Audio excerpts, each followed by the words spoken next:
a sua Bíblia aí, Provérbios capítulo 25. Vamos para a palavra de Deus. Esse texto, o livro de Provérbios 25, ele traz para nós aqui alguma observação que é a importância da humildade.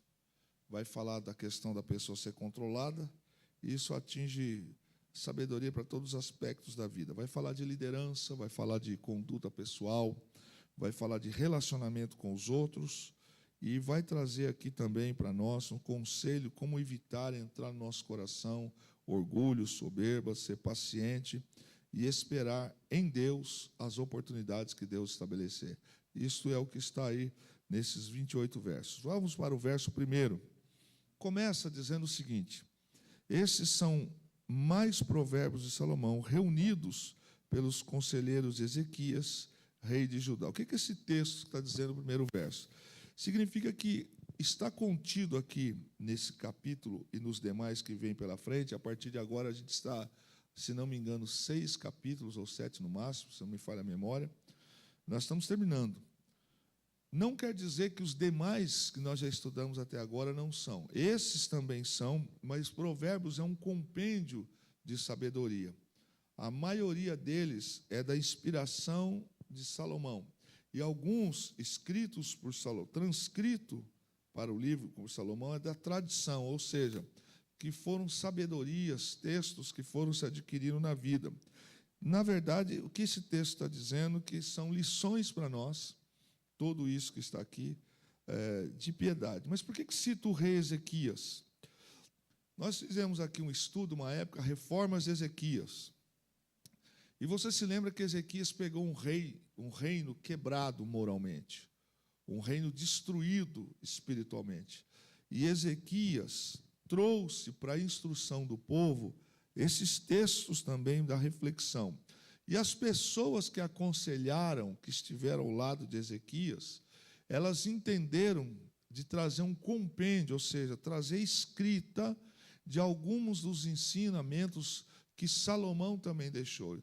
E aí a gente olha para o texto de Ezequias e a gente percebe lá no livro de Crônicas, também no livro dos Reis, quanto Ezequias prosperou.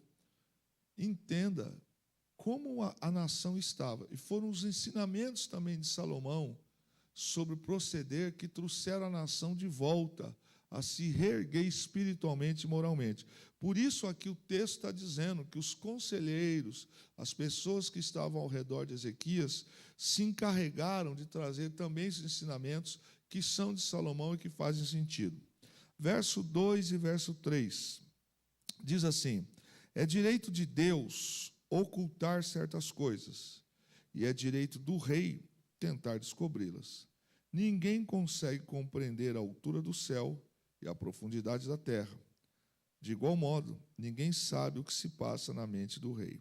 Bom, o que esse texto está dizendo para nós aqui é o seguinte: tem muitas respostas no mundo que não existem, que desejamos, mas não tem. São coisas que Deus guarda para si, são situações que cabem apenas a Deus. Então, nenhum homem do mundo é tão sábio a tal ponto de ter acesso a coisas que Deus não revelou. Deus revela a alguns a sua sabedoria, algumas coisas, mas para outros não. Vou te dar um exemplo. Quando você vê Daniel interpretando o sonho, quando você vê José interpretando o sonho de Faraó, qual foi o sábio que conseguiu isso? Mas Deus é que revelou. O que esse texto está nos dizendo é que no coração de Deus ninguém consegue saber tudo o que se passa, porque é dele, é própria a sapiência, a sabedoria de Deus. Mas tanto o rei e também Deus, e principalmente Deus, precisam ser honrados. Está aí uma coisa que nossa mentalidade, por tantas coisas que a gente vê e escuta, a gente tem dificuldade. Quando está falando de rei aqui, está falando de autoridade. E a gente tem dificuldade de reconhecer a autoridade, principalmente quando essas pessoas fazem coisas que a gente não concorda. Mas o que o texto está dizendo é que tanto Deus e também os reis precisam ser respeitados. Esse princípio que está trazendo o texto aqui, fala que, acima de tudo, Deus. Então, haverão momentos na nossa vida em que, possivelmente, nós vamos encontrar legislações, ações de um governo, de uma autoridade, que vão contra a vontade de Deus. Então, vamos aqui trazer algo para a gente pensar. O nosso, como é que eu vou dizer aqui? O nosso não, né? A nossa corte de justiça brasileira tem sido assim algo que a gente tem dificuldade de entender, né? Dificuldade.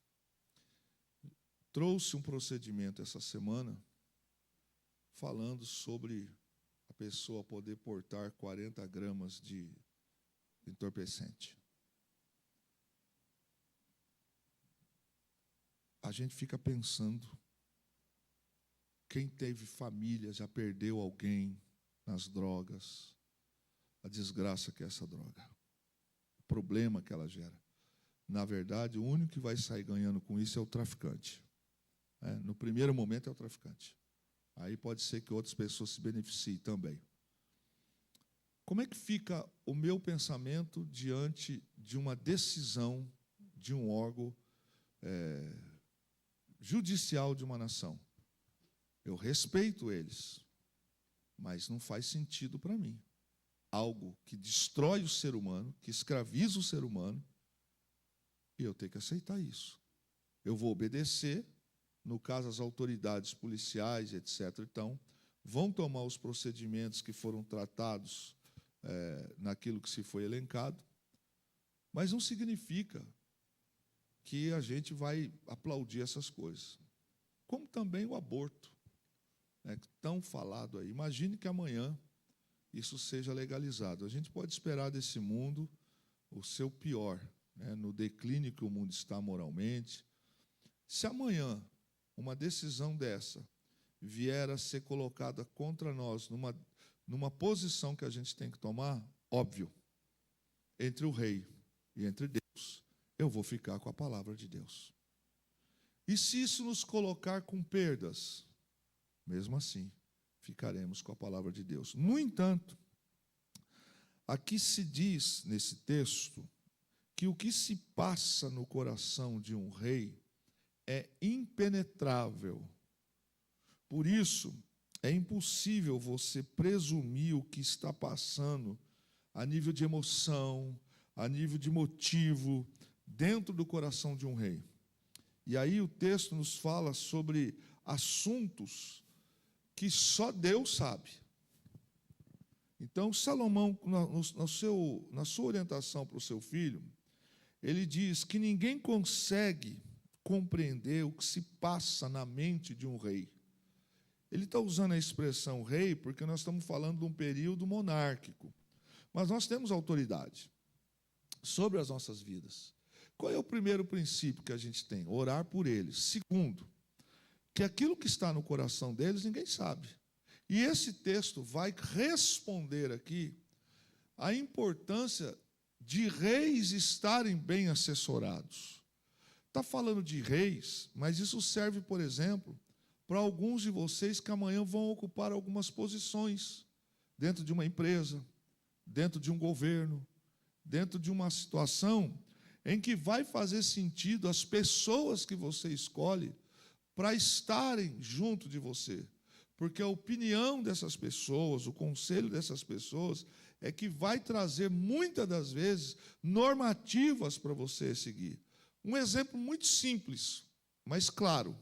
Filho de Salomão, Roboão, assume o reinado de seu pai. Ainda não tinha acontecido a rebelião, a mudança de 2 tribos dentro do território de Israel, que foi Jeroboão, que depois foi assumir 10 tribos, e Roboão ficou com 2 tribos. O que levou Roboão a afastar de uma vez todo o reino do seu governo foi a decisão que ele tomou pelos conselheiros que ele escolheu. Os anciões foram procurá-lo e dizer para ele: olha, abaixa um pouco o valor dos impostos, seu pai apertou um pouco. E ele foi se aconselhar com quem? Com seus amigos, amigos da sua idade, amigos que não tinham experiências de vida. E fica claro também que o temor estava distante. Os amigos deram o seguinte conselho para Roboão: diga para esses anciões que o seu dedo menor é mais grosso do que as decisões do seu pai. Que mensagem que ele mandou? Vou apertar muito mais do que meu pai apertou. Olha o conselho que ele recebeu de um rei, ele já era rei, para governar uma nação. Qual foi a decisão? Os anciões se reuniram e falaram: então nós vamos reinar, vai reinar sobre nós Jeroboão. E foi aí que houve o cisma, a divisão. Então esse texto está dizendo que no coração de um rei, ninguém sabe, ninguém entende que decisão vai sair. Assim como de Deus, ele faz essa comparação, vou repetir o texto. É direito de Deus ocultar certas coisas, é direito do rei tentar descobri-la. Até aí, os reis, alguns deles querem se colocar com os homens mais sábios, a ponto de desvendar os enigmas que só a Deus pertencem. Ninguém consegue compreender a altura do céu e a profundidade da terra, de igual modo que ninguém sabe o que se passa na mente de um rei. Então, o que Salomão está dizendo aqui para o seu filho? Procure se cercar daquilo que vai te trazer equilíbrio, daquilo que vai te trazer paz. E entenda de uma vez por todas que o rei precisa ser respeitado. Embora a gente não concorde, muitas das vezes, a autoridade desses homens não deve ser diminuída. A gente precisa sempre entender que na mente desses homens passam coisas que a gente não sabe. Qual é a chave final de tudo isso? Por aquilo que nós falamos, nós pagamos. Então a gente precisa tomar cuidado, porque algumas coisas podem chegar na nossa vida amanhã como problema e é fruto daquilo que nós falamos. Em que sentido? Você não sabe qual é a ideia que esses camaradas têm. Lembra-se de Nabucodonosor? Quando ele foi mal assessorado também, aonde quiseram colocar Daniel, depois, na questão da fornalha, aonde quiseram colocar Sadraque, Mesaque e Abednego, nós vamos ver nesse texto a importância das pessoas que assessoram alguém. E por que na cabeça de um rei há enigmas que ninguém sabe? Justamente porque ele guarda consigo essa questão de autoridade, que tanto pode pender para o bem e para o mal. Daí o rei está com o seu coração alinhado diante do Senhor. E aí a gente vai encontrar no próprio livro de Provérbios mais uma concordância que diz assim: quando o justo governa, o povo se alegra. Quando o infiel governa, o povo geme. Então, mais uma vez, o livro de Provérbios, ele traz muitas reflexões sobre essa questão de quem governa, de quem obedece e que condutas nós tomamos em relação a essas autoridades. Verso 4 e verso 5. Remova as impurezas da prata, e o ourives poderá com ela criar um vaso. Remova os perversos da corte do rei, e seu reinado se firmará na justiça. Olha aí. Aqui está falando sobre o perigo da gente se associar com o mal. Quem é o mal? Todo aquele que é injusto. Todo aquele que não é temente a Deus. Deixa eu dizer uma coisa para você. A pessoa que acredita que Deus existe é o suficiente para ser uma pessoa justa? Sim ou não? Não, não é. Acreditar que a pessoa acredita em Deus, isso é um fato. Eu não tenho dúvidas. Mas ser justo é viver a palavra, os princípios da palavra. Mas quando eu me cerco de trazer para a minha vida o que ele está dizendo aqui, associações, eu não posso reclamar amanhã do que eu virei, passarei, poderei colher. E o que ele está dizendo aqui fala dos perigos de se associar com o mal. Irmãos, rostinho bonito, palavra macia, gente cheirosa, dinheiro, patrimônio, não mostra caráter. Não revela caráter. Quantas pessoas a gente fica pasmo de ver que num determinado momento da vida a gente descobre histórias das mais pesadas, esdrúxulas, situações que algumas pessoas transpareciam, mas o que tinha dentro delas eram situações ruins. Daí o conselho: não faça associação com o mal. Meu irmão, a palavra diz que o Senhor não divide a sua glória com ninguém. Ou você está fechado com Deus, ou não está. Eu posso sentar, ouvir, amar o louvor, amar a palavra, mas se eu não vivo, justo eu não sou. Posso ser um religioso, mas todo mundo sabe que religiosidade não salva ninguém, não muda ninguém. O que Salomão está dizendo aqui é sobre a gente, ele traz a expressão de rei falando dele, usando justamente a figura de alguém que tem decisões a tomar na vida. Sabe quem é o responsável pela sua vida? Quem é responsável pela sua vida? Quem você acha que é? Hã? Quem é responsável pela sua vida? Você. Responsabilidade é sua, é nossa. Sobre tudo que se deve guardar, guarda o teu coração, pois dele procede as fontes da vida. Provérbios capítulo 4. Vamos lá. Eu escolho com quem eu quero andar. Eu escolho o que eu quero comer. Eu escolho se eu quero viver uma vida sedentária ou uma vida saudável. Eu escolho se eu quero andar nos limites da velocidade ou se eu quero andar acima da velocidade. Eu escolho se eu quero viver uma vida justa ou se eu quero viver uma vida aparente. Eu escolho se eu quero entrar no pecado ou se eu não quero. Eu escolho se eu quero viver na obediência ou se eu quero viver na desobediência. Jogar essa responsabilidade para Deus? Não, querido. Vamos dar um exemplo?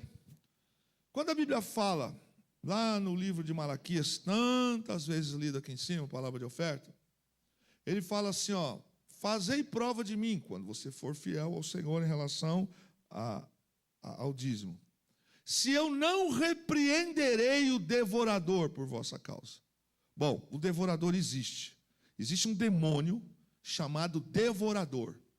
Ele tem autoridade do inferno, com a permissão de Deus que manda sobre eles, de atuar na vida de quem não é fiel. Está na Bíblia, querido. Eu escolho se eu quero ser ou não ser. Mas eu não posso reclamar da minha decisão. Aí você vai entender por que algumas situações, justamente quando você põe a mão naquilo que é do Senhor, não espere que a sua vida vai melhorar, porque você está descumprindo. Mas eu quero dar um outro exemplo para você. A Bíblia fala assim: da aparência do mal foge. Alguém solteiro ou casado recebe um convite para fazer uma viagem com uma pessoa do outro sexo. E você vai. Você assumiu o risco.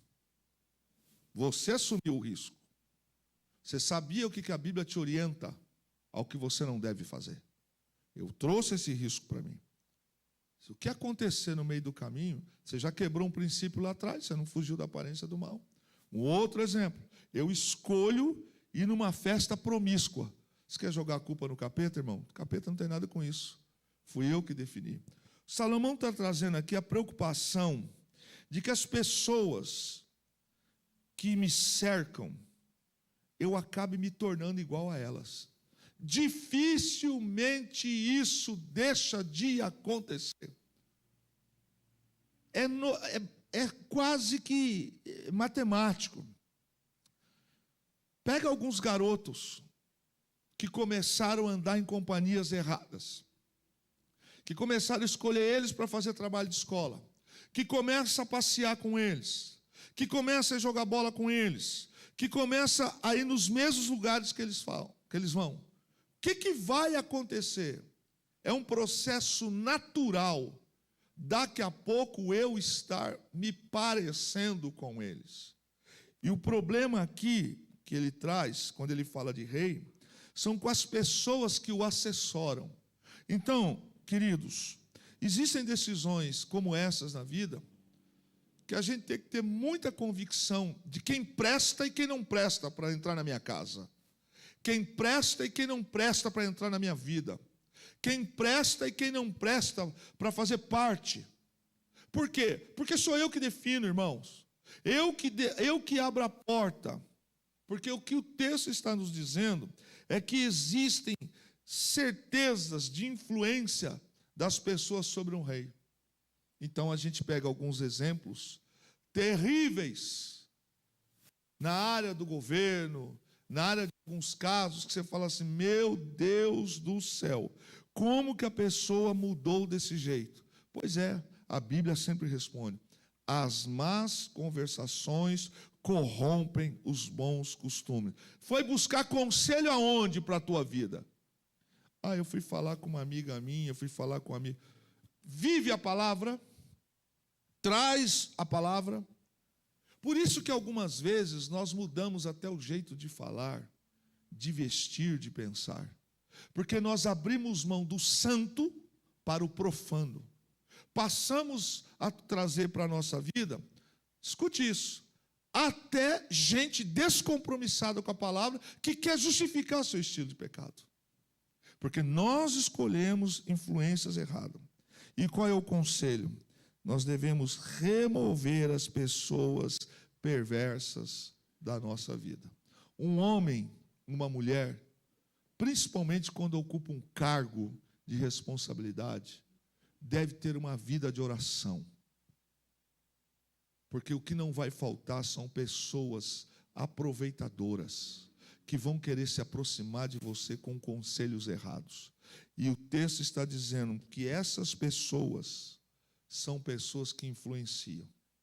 Então, para um rei, para um reino, para um governo, associar-se com pessoas erradas é trazer comportamentos que vão afastar a justiça, que vão afastar da gente valores. Eu vinha conversando com a Fernanda sobre uma declaração do Velho e do Novo Testamento, que o profeta Isaías bateu pesado, que Jeremias bateu pesado e que Jesus bateu pesado. Fazendo um resumo do Velho e do Novo Testamento, do que eu vou dizer agora. Jesus sempre falou, ele falou isso, não sempre ele disse isso. Ai de vós, juízes iníquos, que perverteis o direito da viúva e do órfão. Você olha lá no Velho Testamento, você encontra Jeremias dizendo, vós juízes que corrompeis o que é certo. Aonde é que esses juízes se corromperam? Na associação deles com as coisas erradas. Então, irmão, isso é tão sério, mas isso é tão sério, que quando você encontra um homem que toma decisões corretas e traz pessoas competentes para perto de si, o governo vai bem. A gente sabe disso, né, querido? Nós sabemos muito bem aonde isso está acontecendo. Nós sabemos muito bem quando alguém do nosso trabalho é promovido e ele tem alguns cargos que ele pode delegar para algumas pessoas. E ele chama as pessoas inescrupulosas para estar do lado delas. Qual vai ser a forma que esse governo, que essa política de trabalho vai acontecer? Uma prática desleal. Daí, trazer para a vida pessoas que são pessoas do bem. Verso 6 e verso 7.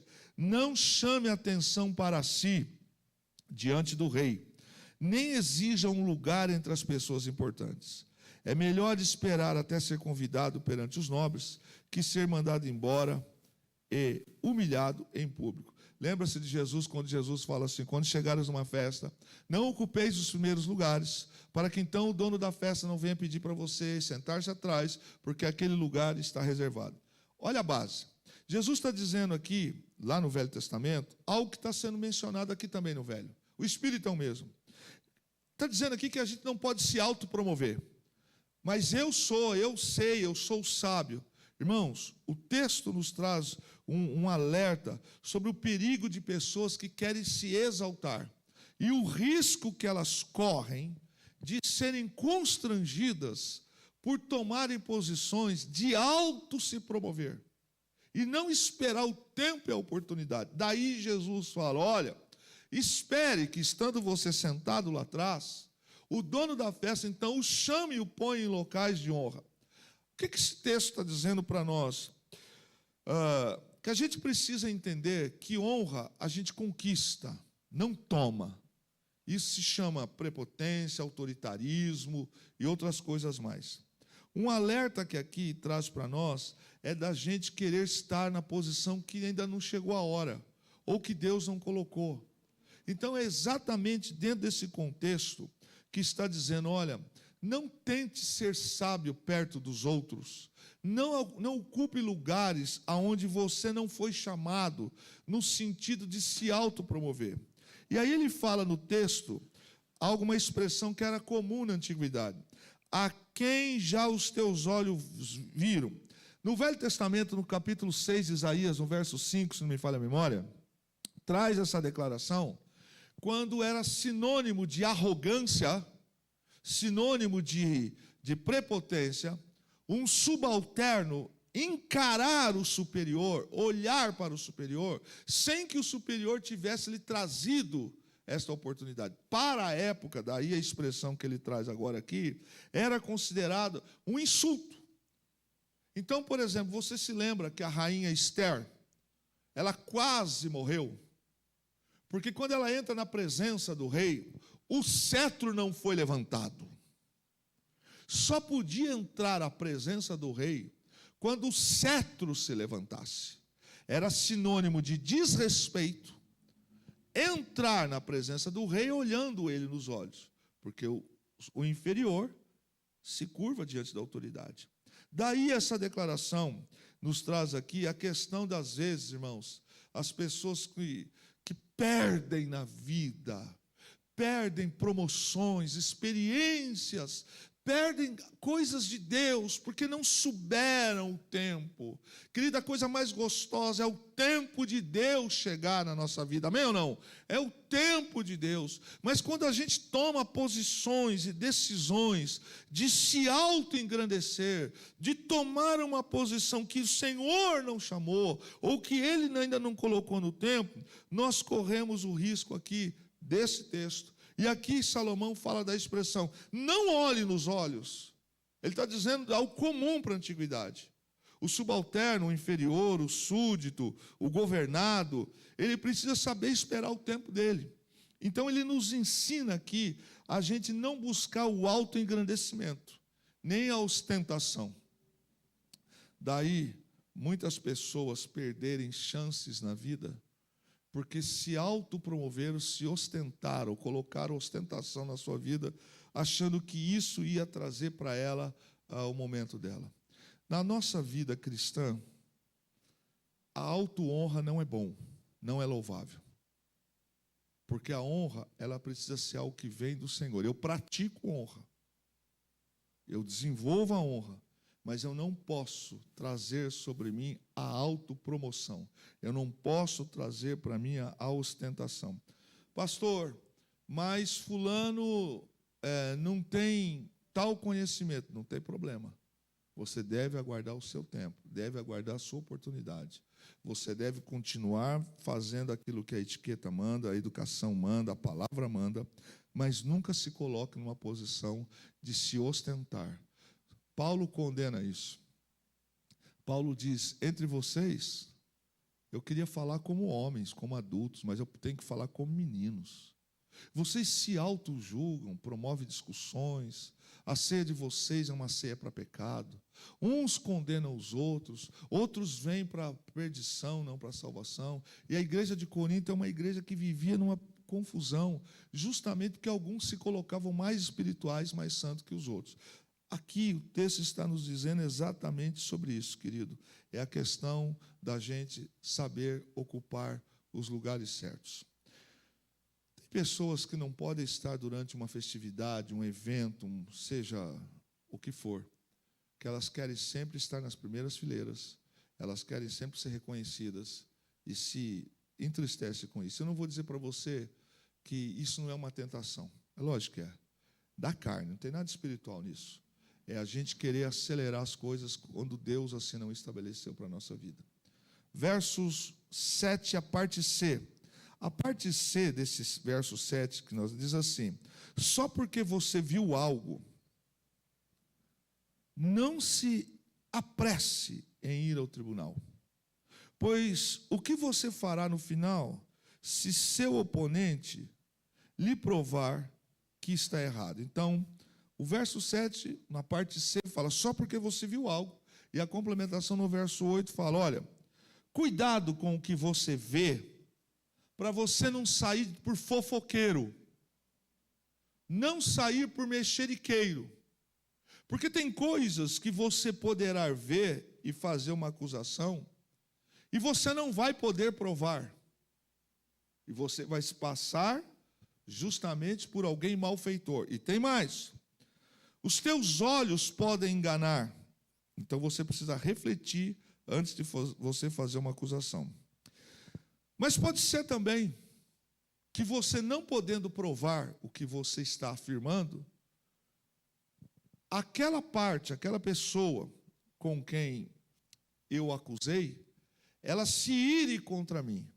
E daí vai sobrar um ônus judicial para mim, porque eu vou ter que provar. Então vamos lá. Essa história, eu ouvi dizer, falaram para mim. Não, querido, não. Não entre por esse caminho. Não, eu passei, quer ver uma coisa que eu quando era mais novo, eu morria de preocupação, né? Coisas da nossa época, costume da época. Quando a gente ia comprar tubaína no bar, que era garrafa de vidro, que era a mesma garrafa de cerveja. Você lembra disso aí? A mesma garrafa. Irmãos do céu. Eu era menino, mas a gente era... Eu chegava no bar do seu João, do seu Dito, e comprava tubaína, e eu fazia questão de ver. Seu Dito, tubaína, o pai mandou comprar 2 tubaínas, eu pegava a garrafa de tubaína e virava para frente, para quem estivesse olhando, ver que era tubaína, medo de passar alguém e falar, viu o filho do cabo tomando cerveja lá. Mas isso já aconteceu. No passado, hoje não.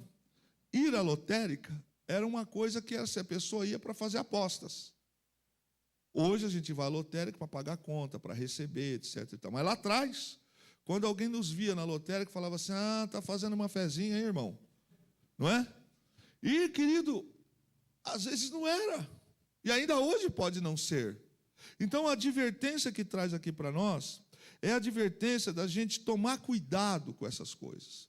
A outra observação que faz sentido aqui é para você tomar o cuidado, porque se você entrar num litígio, num processo, você corre o risco de fracassar. E aí você pode ter, dentro desse processo, por aquilo que você cavou, o risco de você ter que pagar essa conta. Então, nossos olhos podem nos levar a erro, primeira coisa. Segundo, por que você arrumou um tipo de problema desse na sua vida? Falou que não era da sua conta.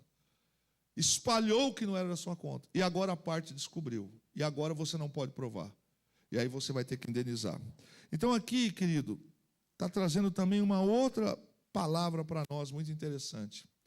Procure lidar com os seus problemas fora do tribunal. Uma das coisas desagradáveis é cristãos tendo relacionamento com outro cristão, principalmente entrar em uma questão em que precisou buscar da justiça dos homens uma decisão. A Bíblia nos orienta que nós devemos procurar por aqueles que estão sobre a nossa vida e evitarmos esse tipo de coisa que traz até escândalo.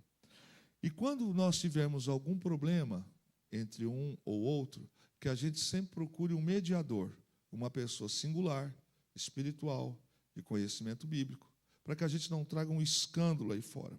Agora, queridos, quantas pessoas que já arrumaram problema na sua vida, porque comentaram aquilo que elas acharam que era. Eu passei, achei e falei, tá, mas você acabou com a honra de uma pessoa, você acabou com a história dessa pessoa, você destruiu um casamento, você destruiu um ministério. Não, é que eu achei. A Bíblia nos orienta, não ande como mexeriqueiro, não saia caçando problema judicial para a tua vida, E tome cuidado, porque aquilo que você não pode provar não é para ser falado. Versos 9 e 10. Quando discutir com o próximo, não revele os segredos de outra pessoa. Do contrário, você ganhará fama e nunca mais se livrará dela. Aqui, o conselho que está se dando é: você tem um problema com um vizinho, e você vai conversar com o outro, e você vai fazer acusação contra aquela pessoa. Olha como a Bíblia ela é perfeita na sua instrução. É você criticar alguém que não está nem presente, que não faz parte. Qual o risco que eu corro? Daquela pessoa chegar para aquela dizer, fulano falou isso de você. Segundo, da pessoa passar e tomar ciência do que eu falei, e aí eu também vou ser responsabilizado por isso. E aqui, querido, há algo ainda importante, é que tem o problema de leve trás. Então eu me expresso, um comentário que eu tenho contra o Giovanni, e eu falo com o Alex, só não medir as consequências de onde isso ia chegar. Qual é o princípio que a Bíblia nos traz aqui? Isso aqui é para aprender, viu, irmão? Pare de ficar falando pelos outros, pelas costas. Não faça isso. Se você tem um problema com alguém, sente-se com essa pessoa. Mas você tem um litígio com ela, então nomeie um mediador. Nomeie. Vamos trazer aqui pastor. Ok. Aconteceu isso, ok. Vamos partir do princípio de imparcialidade, de neutralidade. É isso aqui, querido. Não entre em pendências que poderá trazer para você amanhã uma má fama. Amanhã as pessoas não estão querendo ficar perto de você, chamando você de fofoqueira, de fofoqueiro, porque você falou de fulano, que falou para ciclano, que falou para beltrano, e a história andou e você ganha uma má fama. Verso 11. O conselho oferecido na hora certa é agradável como maçãs de ouro numa bandeja de prata. Fantástico. Conselhos, geralmente as pessoas interpretam conselhos como só repreensão. Encara assim não, irmão. Encara assim não. Tem coisas na minha vida que se eu tivesse alguém investido tempo em mim, alguns conselhos, talvez eu não tivesse cometido alguns erros. Talvez não. Talvez pela minha própria deliberação eu resolvesse desobedecer e a conta eu pagaria do mesmo jeito. O que está dizendo aqui é que uma palavra de sabedoria na hora certa é como maçãs de ouro numa bandeja de prata. Pensa, se você quiser fechar os teus olhos, te dou 2 segundos. Pensa em maçãs de ouro numa bandeja de prata. Irmão, quem não quer uma decoração dessa? Até a gente quer na mesa da ceia, Que coisa linda. É o valor, é preciosidade. Para quem o conselho é dado, vem o verso 12. Quem se dispõe a ouvir, a crítica construtiva é como brinco de ouro ou joia de ouro puro. Vamos lá. Às vezes a pessoa sábia demonstra a sua sabedoria ficando calada. Primeiro, alguém perguntou? Não perguntou. Bom, perguntou. Mas você sabia. Sim, mas você não perguntou. Você fez. Poderia ser que se eu falasse aquilo, você interpretasse isso como alguma coisa assim. Somente os tolos, gente tola, é que fala o tempo todo. Você percebe uma pessoa tola que não pensa no que fala. Não pensa no que fala. Ela não leva em conta as circunstâncias nem o prejuízo. Você vai num velório. Os pais ou o pai do seu amigo morreu de câncer no pulmão de tanto fumar. Aí você chega no velório e fala assim, também, né, filho? Fumou igual uma chaminé, tinha que dar nisso mesmo. Meu irmão, presta atenção na vida, rapaz.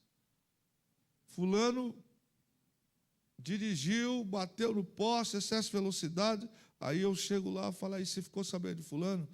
Ah, rapaz, aquilo ali pagava de Emerson Fittipaldi, de Ayrton Senna. Irmão, fica na sua. Dar um conselho precisa que quem vai receber queira receber. Quem não quer, o sábio fica, ó, quietinho. Porque o tolo fala demais.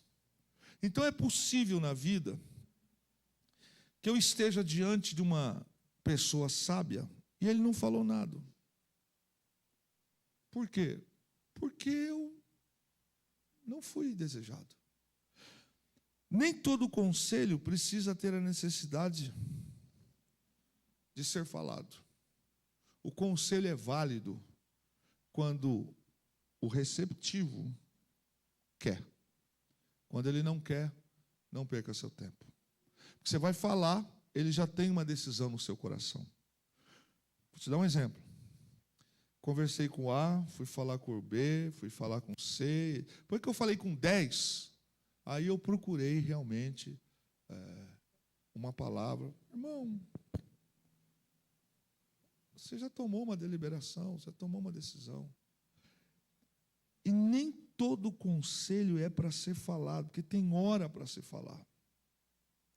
A pessoa que é receptiva, quando você der um puxãozinho, um toquinho, ela vai dizer, você tem razão, obrigado, eu preciso melhorar.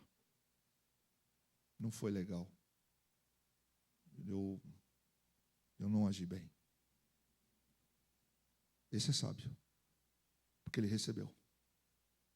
Daí, dar conselho no momento errado, para a pessoa errada, você vai se passar igual o tolo.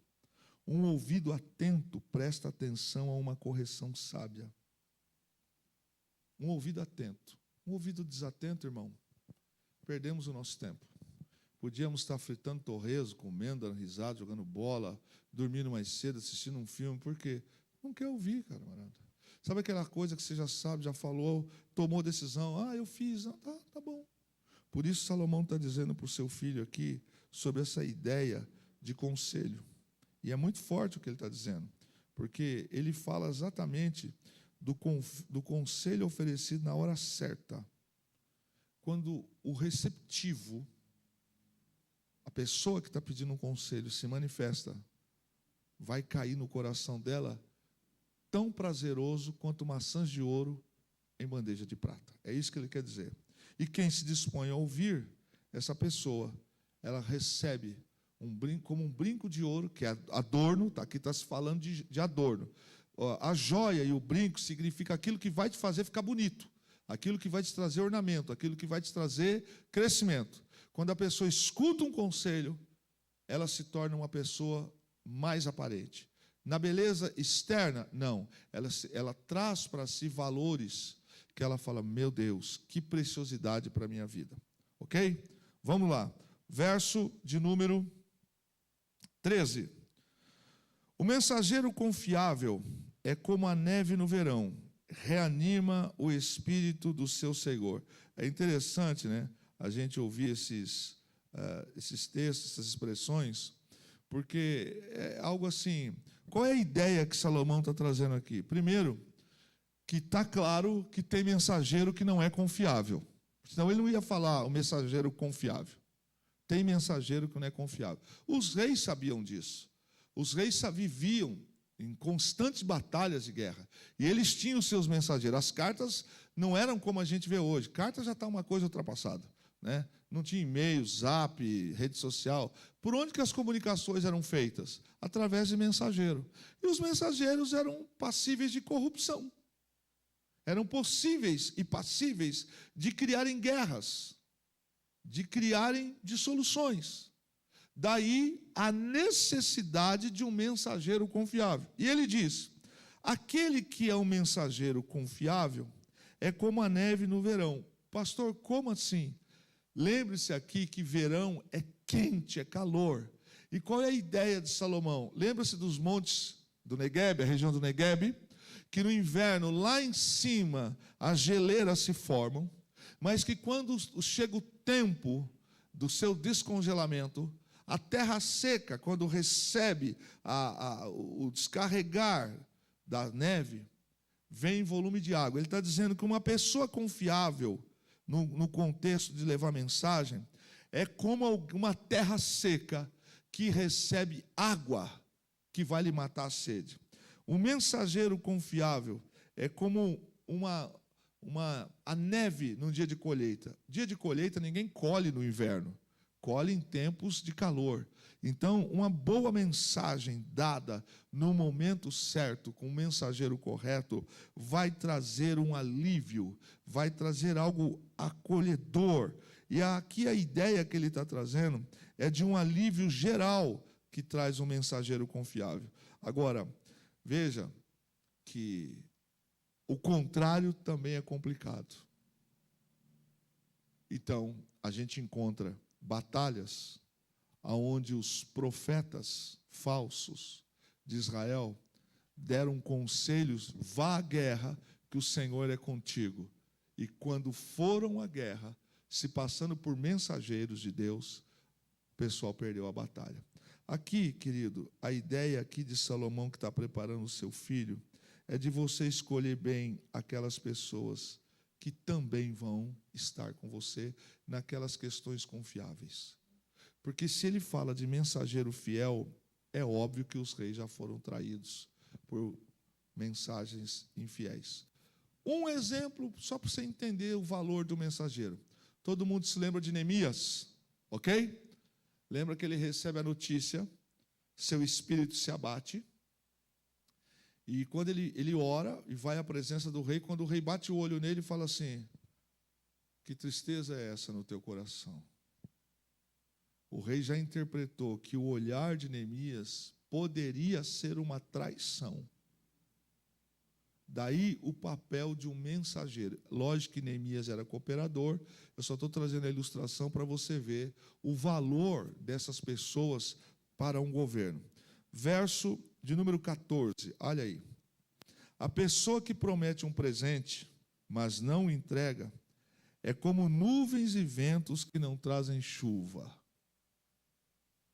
Você prometeu algum presente para mim aí ou não? Você já prometeu presente para os outros e não deu?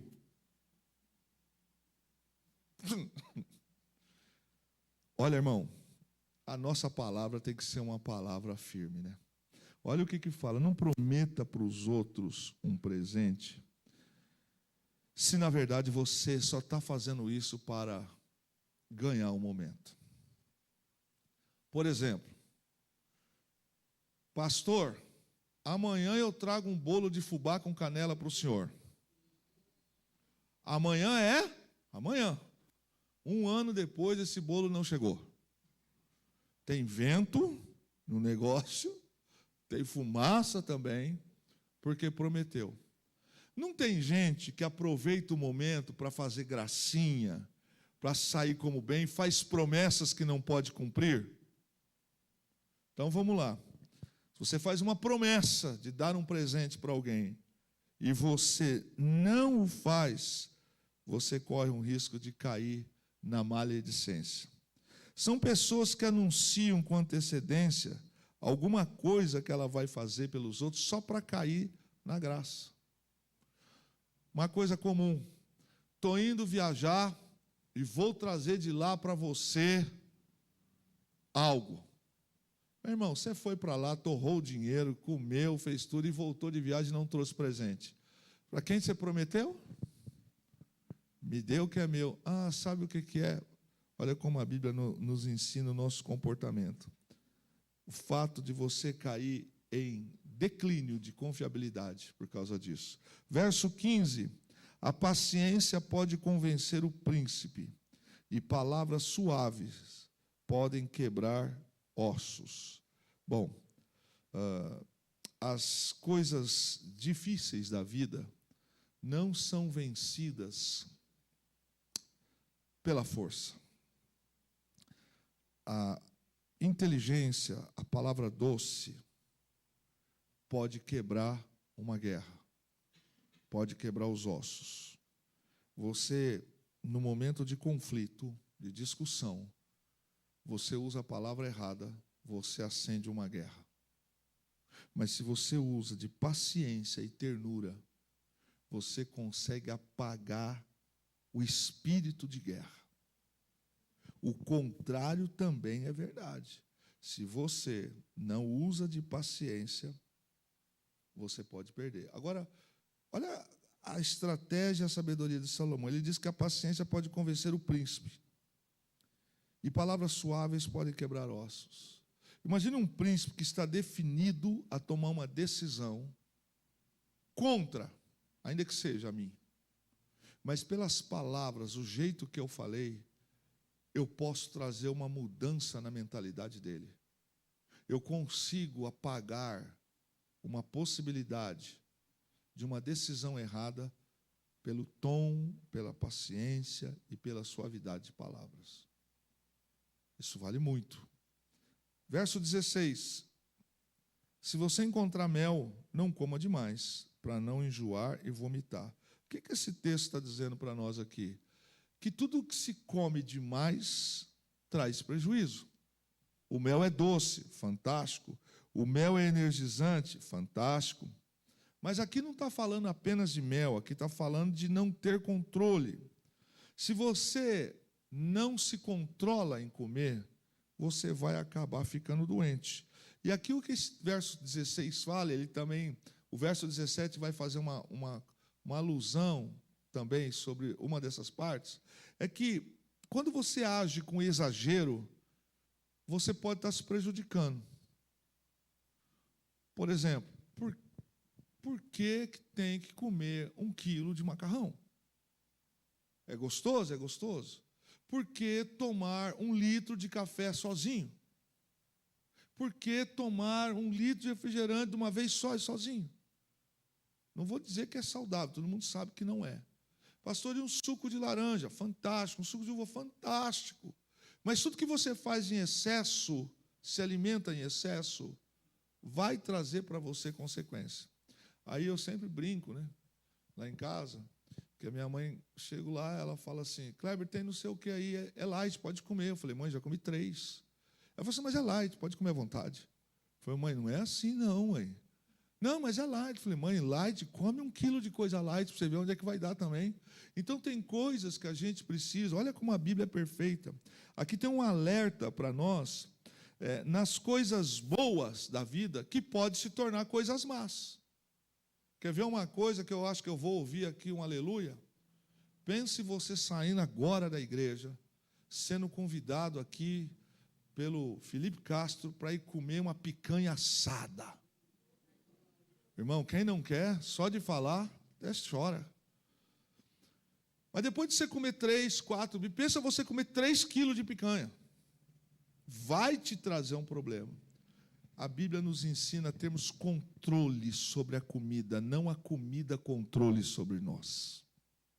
Perfeito? Verso 17.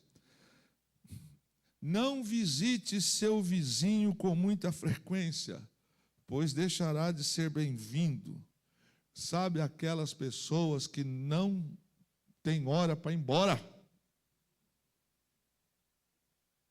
Que toda hora está lá. Olha só, outro alerta a exagero.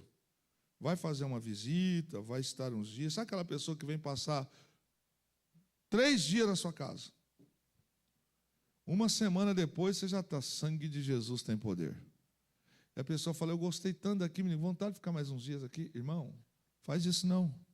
Respeite o direito das pessoas. É a Bíblia nos ensinando. Não seja exagerado, não seja pesado, seja uma pessoa moderada.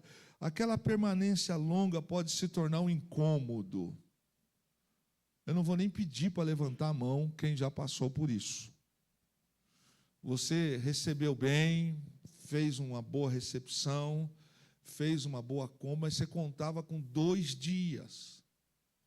já fazem 7 dias, o seu cunhado, a sua sogra, o seu sogro estão lá, ou você está na casa da sogra, do sogro, há 15 dias, um mês, você veio para passar Natal, rapaz, você não veio para ficar até o carnaval. Entende, querido? Novamente aqui está falando sobre moderação, é a gente não ser pesado, é aquela constância de permanecer na casa das pessoas e trazer o incômodo. A Bíblia é muito sábia, irmãos, eu falo isso aqui, quantas coisas a Bíblia nos ensina. Verso 18: mentir a respeito de outra pessoa faz tanto mal quanto agredi-la com um pedaço de pau, ou feri-la com uma espada, ou atingi-la com uma flecha afiada. O que esse texto está dizendo? 3 armas que são descritas aqui, que são usadas para ferir alguém. Então, se você parar para pensar aqui, martelo, espada e flecha, são instrumentos que podem ferir.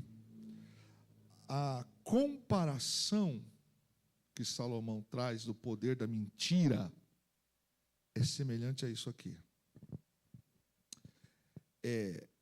Alguém dá um falso testemunho contra o seu próximo para sair-se de uma situação, para não ficar ruim. Eu tomei essa decisão porque eu achei, esse negócio de achar já quebra qualquer tipo de conversa saudável. Eu olhando para vocês, eu que tenho um problema na vista esquerda, eu olhando para vocês, eu posso achar que o que está escrito na camiseta do Felipe Castro é uma coisa, e na verdade não é o que eu estou de verdade lendo.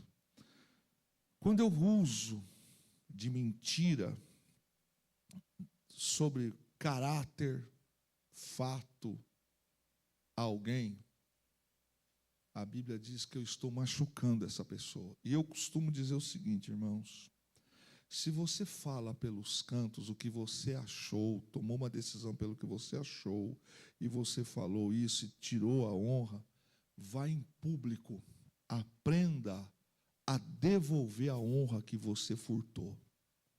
Porque a credibilidade, na mesma proporção, pode voltar, mas o contrário não. Quantas pessoas já não disseram assim: eu esperava isso de qualquer um, menos de você. Você feriu, você machucou. A traição é uma dessas coisas. Você confia a vida, confia a sua intimidade, confia os seus sonhos, confia os projetos, e você trai. O texto diz que assim como a espada, o martelo e a flecha afiada, a mentira contra uma pessoa traz ferimentos a ela. Verso 19: confiar numa pessoa desleal em tempos de dificuldade é como mastigar um dente quebrado ou caminhar com o pé aleijado. Meu Deus do céu. Veja bem, isso aqui indica que uma pessoa infiel, eu não sei se alguém aqui já mastigou dente, acho que já, né? Alguém caiu um dente na boca, né? Às vezes você sentiu, meu Deus do céu. Ou torceu o pé. Você está andando, torce o pé. Andar com gente, como diz o texto aqui, na condição de deslealdade, é como você andar, comer uma comida que seu dente caiu, que vai te machucar, e como você andar com o pé machucado. Interessante essas comparações, porque aqui traz a ideia de algo não confiável, de algo que pode trazer problema. Então, se você tem, quem já torceu o pé entende o que estou falando. Você quer andar, às vezes, num ritmo mais forte, você quer usar um calçado para um evento, mas está doendo. Aquilo te prejudica na caminhada. Aquilo te prejudica também no seu viver, no seu alimentar. E ele fala, assim como um dente estragado deixa você com dor. E falar em dor de dente, irmão, quem já sentiu ou tem sabe o que eu estou falando, né? Dor de dente, dor de ouvido, ninguém merece. É exatamente isso. É a ideia de andar com deslealdade. É a ideia de que você, quando precisar, você não vai poder ter. Então não traga deslealdade para a sua caminhada em escolhas erradas. porque você pode amanhã se machucar. Qual é a resenha de tudo isso? Pense sobre o caráter das pessoas que você traz para a sua vida. Dizem que sociedade não é bom. Lógico que tem uma expressão proverbial sobre isso. Mas você vai trazer para a sua vida, montar uma empresa com alguém que não tem os mesmos princípios que você, que não segue a mesma cartilha que você vai se machucar. No dia do sufoco, você vai se machucar. Avalie se as pessoas de caráter que você está para escolher, se nos momentos em que você estiver mal, elas vão te ajudar ou vão te abandonar. É essa a ideia do texto. Preste atenção, porque quando a gente está com saúde, quando a gente está bem, você pode estar rodeado de pessoas, não diria amigos, mas rodeado. Mas um caráter errado, no momento da sua necessidade, vai te faltar pé para caminhar. E vai te faltar sustentação, porque você trouxe caráter ruim para caminhar com você. Vida a dois é isso, viu, querido? Você precisa prestar bem atenção, porque ninguém vai ficar mocinho para sempre. Alguns problemas podem vir, algumas dificuldades podem vir, e chegará um momento em que você pode precisar.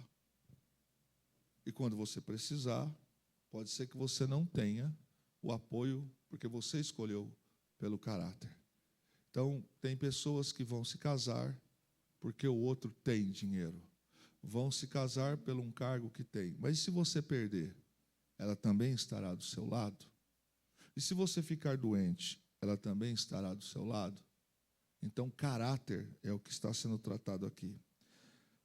Entoar canções para uma pessoa com o coração aflito é como tirar o agasalho de alguém num dia de frio ou derramar vinagre sobre uma ferida. Bom, vinagre em ferida eu já sei como é que é. Né? Quem aqui é da época do mentiolate já vai entender o que eu estou falando. O verdadeiro mentiolate, não o falso. Aquele que o álcool já trincava a gente por dentro já. Mas aqui, meu irmão, o que tem isso aqui? O resumo disso aqui é gente sem noção. É gente que não tem noção do que está falando, do que está fazendo. Gente que torna as coisas piores. Eu acabo de receber uma notícia de uma tragédia, o cara vem cantar um samba. O camarada acabou de ser demitido, você vem cantar uma música alegre para ele. Você vem com conversas fora de contexto. Aqui é gente sem noção. E ele fala aqui, querido, que é como tirar a roupa de alguém num dia de frio. Falar o que não deve. Cantar no momento em que alguém está abatido.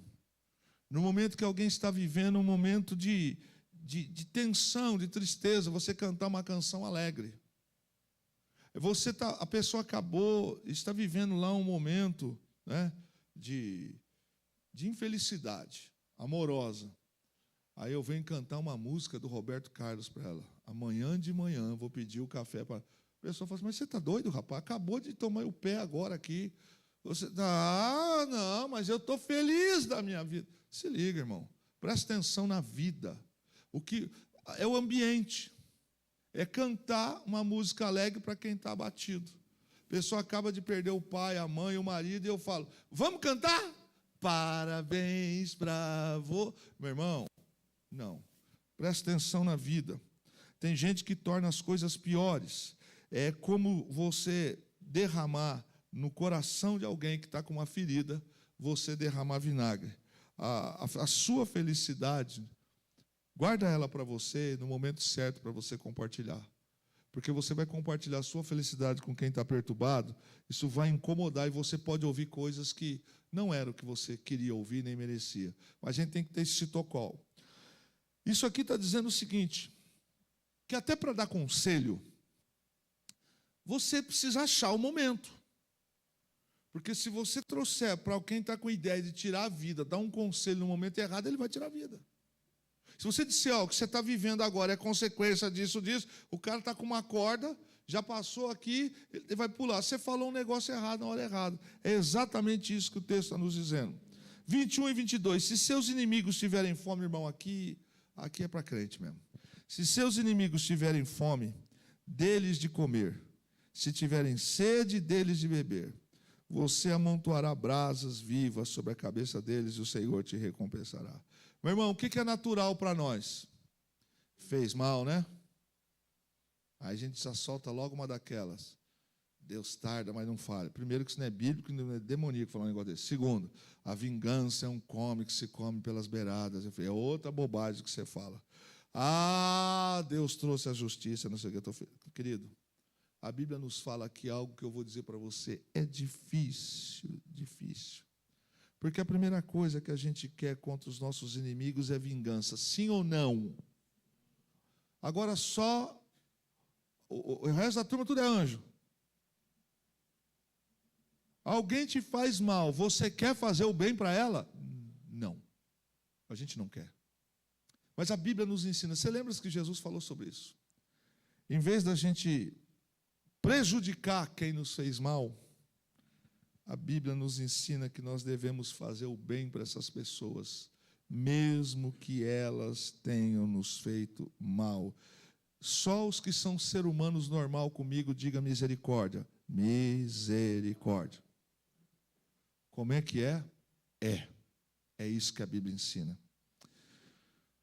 Os nossos inimigos estão tão confiantes que vão receber o troco do que eles fizeram com a gente,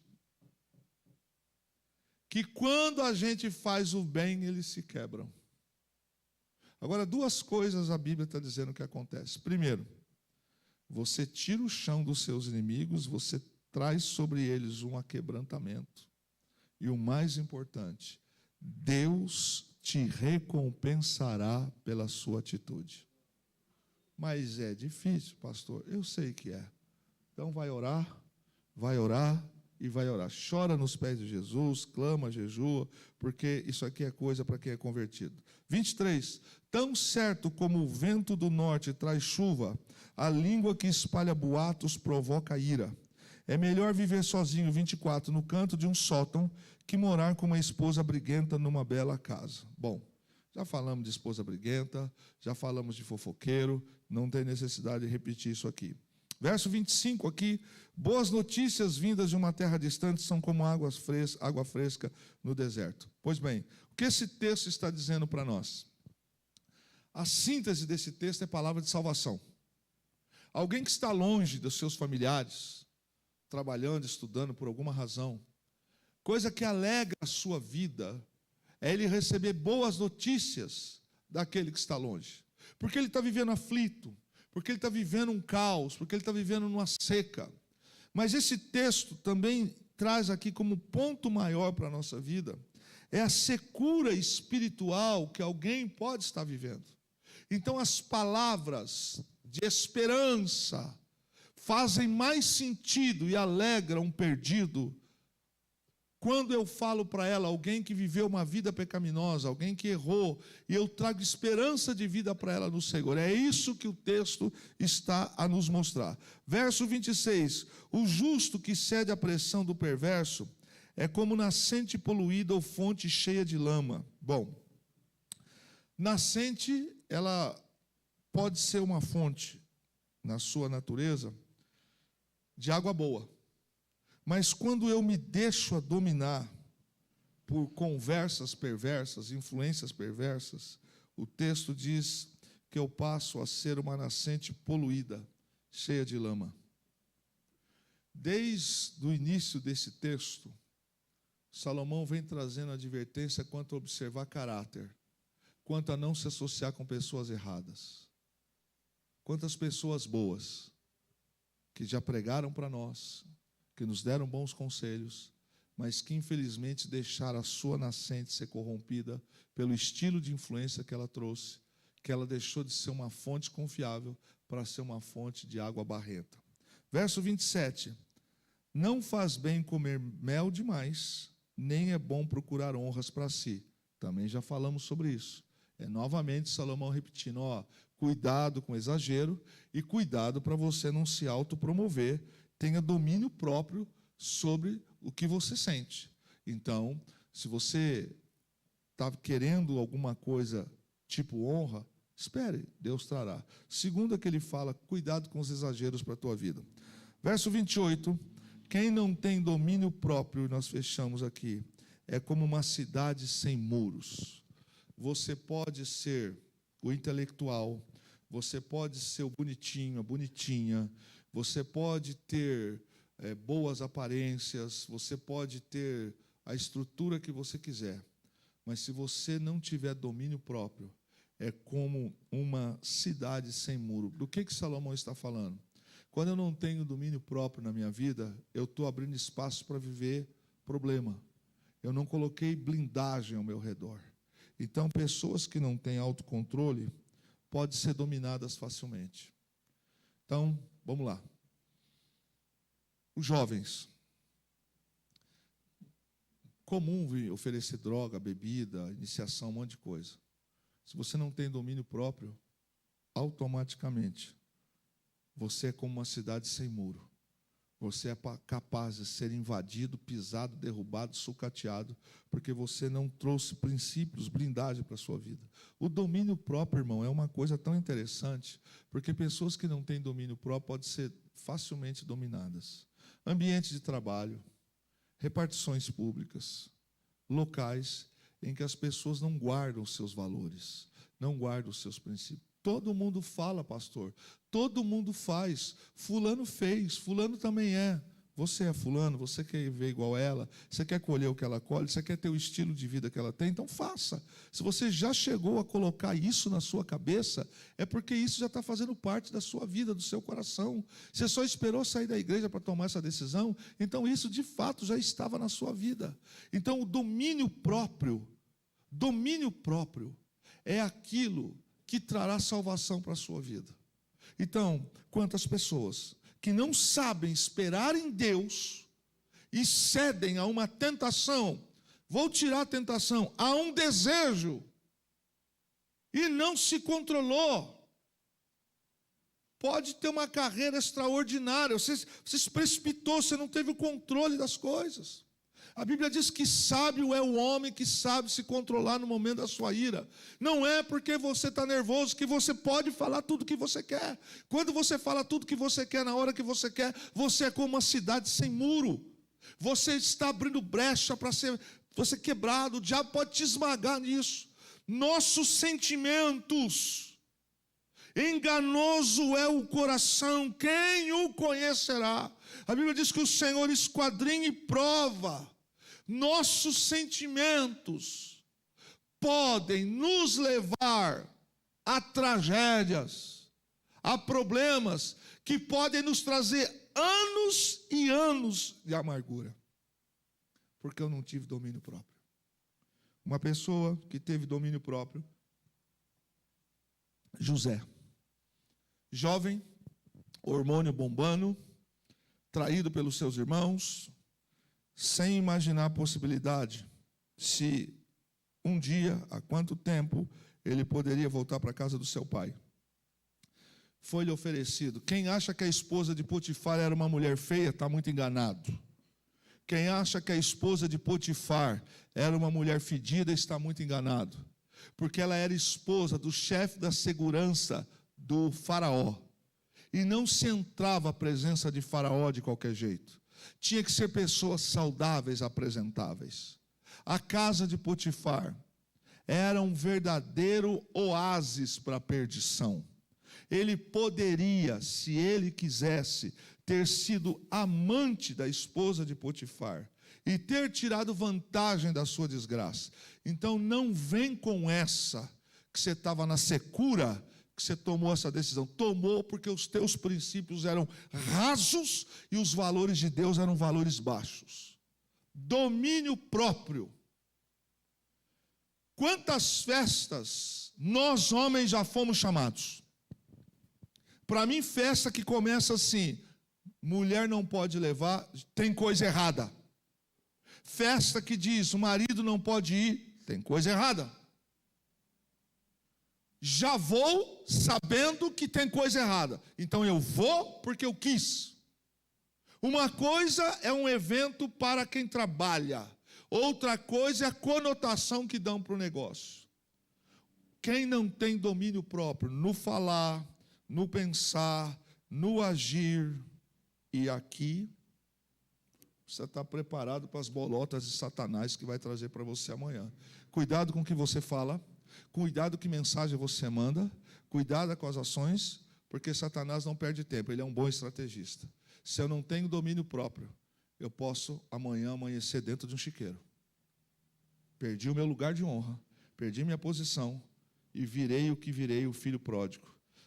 Deixei a casa do pai, deixei tudo de bom para me tornar quem eu tornei. Domínio próprio.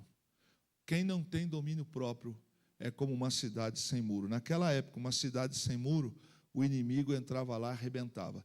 Lembra que quando Jerusalém foi invadida finalmente pela Babilônia, foram meses até que Jerusalém fosse destruída. Por quê? Porque os muros de Jerusalém impediram por um tempo o inimigo de chegar. Amém? Fique em pé. Desejo ver você aqui sábado